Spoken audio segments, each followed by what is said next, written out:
Assalamualaikum warahmatullahi wabarakatuh. Kami dari kelompok 3. Sebelumnya perkenalkan, nama saya Novaladi Deswantoro. Saya Cebediana Ramadhani Saputri. Saya Yana Kaswati Pasutia.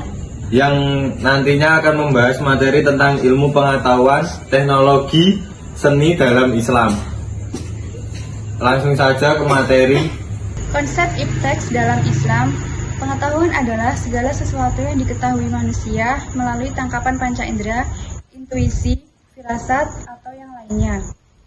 Ilmu pengetahuan atau sains adalah pengetahuan yang sudah diklasifikasi, disistematisasi, diorganisasi, dan diinterpretasi sehingga menghasilkan pengetahuan yang rasional, empiris, objektif, terukur, verifikatif, serta general.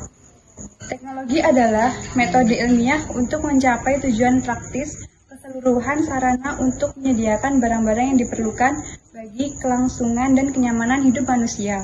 Seni adalah hasil ungkapan akal dan budi manusia yang bernilai keindahan.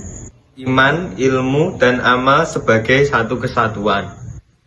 Dalam pandangan Islam, antara iman, takwa di satu sisi dengan ilmu pengetahuan teknologi dan seni, di sisi lain haruslah terjadi hubungan yang harmonis dan tidak boleh dipisah-pisahkan. Sistem yang terintegrasi inilah dinamakan dengan dinul Islam, karena berarti telah memuat akidah, syariah, dan akhlak. Integrasi iman, ilmu, dan amal.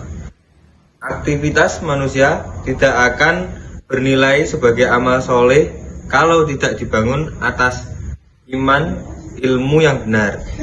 Kemudian pencarian dan pengembangan ipteks yang lepas dari keimanan dan ketakwaan tidak akan bernilai ibadah, serta tidak akan menghasilkan kemaslahatan bagi manusia dan lingkungannya, bahkan bisa menjadi malapetaka. Kemudian dengan kita memahami atas ipteks, kesadaran atas kemahaesaan Allah semakin mempertebal iman sehingga menuntut ilmu menjadi kewajiban bagi manusia. Dengan menuntut ilmu berarti manusia memanfaatkan semua anugerah, fasilitas, akal, dan alam semesta. Kemudian memikirkan perihal pembentukan, susunan, dan evolusi alam semesta dalam tujuan astronomi merupakan cara mengenal kekuasaan Allah yang pada gilirannya akan memperkuat akidah. Keutamaan orang yang beriman dan berilmu. Yang pertama, orang-orang yang berilmu sangat dimuliakan oleh Allah. Karena itu umat Islam diwajibkan menuntut ilmu sepanjang hayatnya. Al-Hadis. Yang kedua, orang-orang yang beriman dan berilmu dijamin oleh Allah akan ditinggikan derajatnya, bahkan tidurnya orang yang berilmu itu lebih utama daripada ibadahnya orang bodoh. Quran surat 58:11. Yang ketiga, di antara yang lebih berhak untuk menjadikan sebagai pemimpin adalah mereka yang lebih tinggi ilmunya. Quran surat 2:47. Yang keempat, ada manusia diangkat sebagai khalifah Allah adalah karena ilmunya. Quran surat 2:30-32.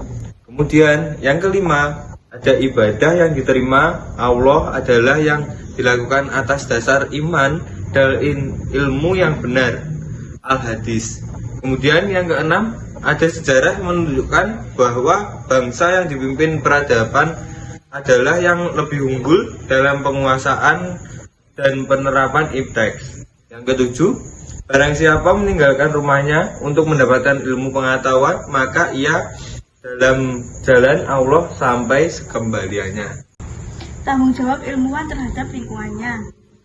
Ilmuwan dianggap memiliki tanggung jawab yang kemanfaatan dan pelestarian lingkungan dibanding orang-orang awam.